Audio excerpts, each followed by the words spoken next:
Sabu Stephen ഈ സിനിമയ്ക്ക്, ഈ മാർക്കോ സിനിമയ്ക്കെതിരെ കോടതിയിലേക്ക് ഹർജിയുമായി ഒരു ഘട്ടത്തിൽ പോയ ആളാണ്. ശ്രീ സാബു സ്റ്റീഫൻ, എന്തുകൊണ്ടാണ് താങ്കൾ ആ സിനിമയ്ക്കെതിരെ മാത്രം ഈ പറഞ്ഞ നിയമ നടപടി സ്വീകരിക്കാനുള്ള ആലോചന തുടങ്ങിയത്? സാബു സ്റ്റീഫൻ, കാരണം എന്ന് പറഞ്ഞാൽ നേരത്തെ പറഞ്ഞതുപോലെ സിനിമ എന്ന് പറയുന്നത് സമൂഹത്തിന് വേണ്ടിയായിരിക്കണം, സമൂഹത്തിന് നല്ലൊരു മെസ്സേജ് കൊടുക്കുന്നതായിരിക്കണം, സമൂഹത്തെ വഴിതെറ്റിക്കുന്നത് ആകരുത് എന്നുള്ള താല്പര്യത്തോടെയാണ് അതിനെപ്പറ്റി ഡീറ്റെയിൽ ആയിട്ട് പഠിക്കുകയും ഇത്തരത്തിലുള്ള സമാനമായിട്ടുള്ള ഫിലിമും ആ ഫിലിം നേരിട്ട് കണ്ടതിന് ശേഷമാണ് ആ പെറ്റീഷൻ തയ്യാറാക്കി കൊടുത്തത്. ഇനി ആ സിനിമ വ്യക്തമായിട്ട് പരിശോധിച്ചാൽ സെൻട്രൽ ബോർഡ് ഓഫ് ഫിലിം സർട്ടിഫിക്കേഷൻ്റെ 19 ഗൈഡ് ലൈൻസ് ഉണ്ട്. അതിൽ 16 വയലേഷൻ ആണ്, ക്ലിയർ വയലേഷനാണ് ഈ ഒരു സിനിമ. ഇതെങ്ങനെയാണ് സർട്ടിഫൈ ചെയ്തതെന്ന് അന്വേഷിക്കേണ്ട ഒരു വിഷയമാണ്. അത് തീരെ നിസ്സാരമായിട്ട് കാണാൻ പറ്റുന്നതല്ല. കൂടാതെ എൻ്റെ അറിവ് ശരിയാണെങ്കിൽ അതിൻ്റെ ഹിന്ദി വെർഷൻ ഉൾപ്പെടെ സർട്ടിഫൈ ചെയ്തിരിക്കുന്ന തിരുവനന്തപുരം ഓഫീസാണ്. ഹിന്ദി വെർഷൻ ഏത് ഫിലിമിലും ഡബ്ഡ് വെർഷൻ ആണെങ്കിൽ ഹിന്ദി ഫിലിം സർട്ടിഫൈ ചെയ്യേണ്ട ബോംബെയിലാണ്. പക്ഷേ അതിൻ്റെ വയലേഷനായിട്ടാണ് ഈ ഫിലിം ഹിന്ദി ഉൾപ്പെടെ തിരുവനന്തപുരത്ത് സർട്ടിഫൈ ചെയ്തിരിക്കുന്നത്. ഇനി അതിൻ്റെ ഫസ്റ്റ് ഗൈഡ് ലൈൻസിൽ first in pursuance of the above objectives the central film certification shall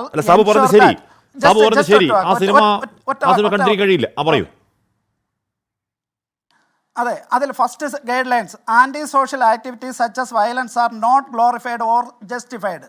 ഈ സിനിമയിൽ എന്താണ്, തുടക്കം മുതൽ അവസാനം വരെ ക്രൈംസും വയലൻസും ഗ്ലോറിഫൈ ചെയ്യുന്ന രംഗങ്ങളാണ് കാണുന്നത്. അല്ല സാബു സ്റ്റീഫൻ, ഇത് സാബു പറയണ്ട, ഇത് സാബു പറയണ്ട. ഇതിന്റെ പ്രൊമോഷൻ സമയത്ത് അണിയറ പ്രവർത്തകർ തന്നെ പറയുന്നത് തന്നെയാണ്, ഗ്ലോറിഫൈ ചെയ്ത എന്ന വാക്ക് ഉപയോഗിക്കുന്നില്ല എന്നുള്ളൂ. ഈ സിനിമയുടെ തീം എന്ന് പറഞ്ഞാൽ ദ മോസ്റ്റ് വയലന്റ് സിനിമ എന്നതാണ് അതിന്റെ USP.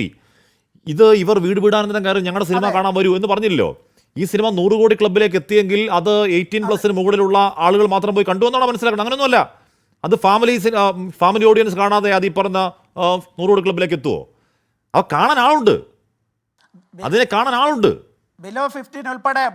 അതെ, ഇനി അതിൻ്റെ സോഷ്യൽ ഇമ്പാക്റ്റ് കൂടെ നോക്കണം. ഇത്തരത്തിൽ വയലേറ്റ് ചെയ്ത് ഗൈഡ് ലൈൻസ് വയലേറ്റ് ചെയ്ത് സിനിമ സർട്ടിഫൈ ചെയ്തു. സോഷ്യൽ ഇമ്പാക്റ്റ് എന്താണ്? ഫിലിം ഇറങ്ങിയതിന് ശേഷം നടന്ന എല്ലാ ഇൻസിഡൻറ്റ് പരിശോധിച്ചാലും അതിൽ യങ്സ്റ്റേഴ്സാണ് അതിലെ ക്രിമിനൽസ് ആയിട്ട് വരുന്നത്.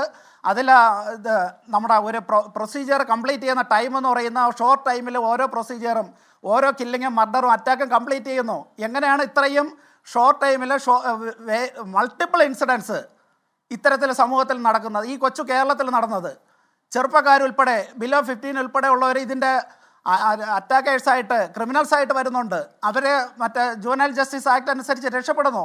അതല്ല സോഷ്യൽ ഇമ്പാക്റ്റ്. നമുക്ക് സമൂഹത്തിൽ ഇറങ്ങി നടന്നാൽ ആരോടും സംസാരിക്കാൻ പറ്റാത്ത അവസ്ഥയാണ്. ആരേത് സമയത്ത് കത്തിയെടുക്കുമെന്ന്, മാർക്കോ മോഡലിൽ കത്തിയെടുക്കുമെന്ന് നമുക്ക് അറിയാൻ പ്രെഡിക്റ്റ് ചെയ്യാൻ പറ്റാത്ത സാഹചര്യമാണ്. ഇനി രണ്ടാമത്, ഇതിനെതിരെ ആരെല്ലാമാണ് പ്രതികരിക്കേണ്ടത്? ഇതിൽ CM-ന് പെറ്റീഷൻ കൊടുത്തു. ആ പെറ്റീഷൻ എവിടെ എത്തി?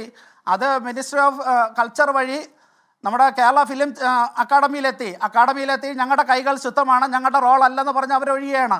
DGPക്ക് പെറ്റീഷൻ കൊടുത്തു.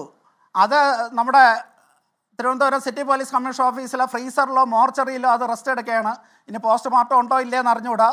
അത്തരത്തിൽ നമ്മുടെ അധികാരികൾ ഇപ്പോൾ നടക്കുന്ന ഇൻസിഡൻറ്റ് പരിശോധിച്ച് കഴിഞ്ഞാൽ ഇതെല്ലാം ഗവൺമെൻറ്റയുടെ സ്പോൺസേഡ്, കേന്ദ്ര സംസ്ഥാന സർക്കാരുകളുടെ സംയുക്തമായിട്ടുള്ള സ്പോൺസേഡ് പ്രോഗ്രാമാണ് ഈ ഫിലിമും അതിനുശേഷം നടക്കുന്ന സോഷ്യൽ ഇൻസിഡൻസും. സമൂഹത്തിൻ്റെ കടപ്പാട് ഇവർ മറന്നു എന്നാണ് താങ്കൾ പറഞ്ഞത്.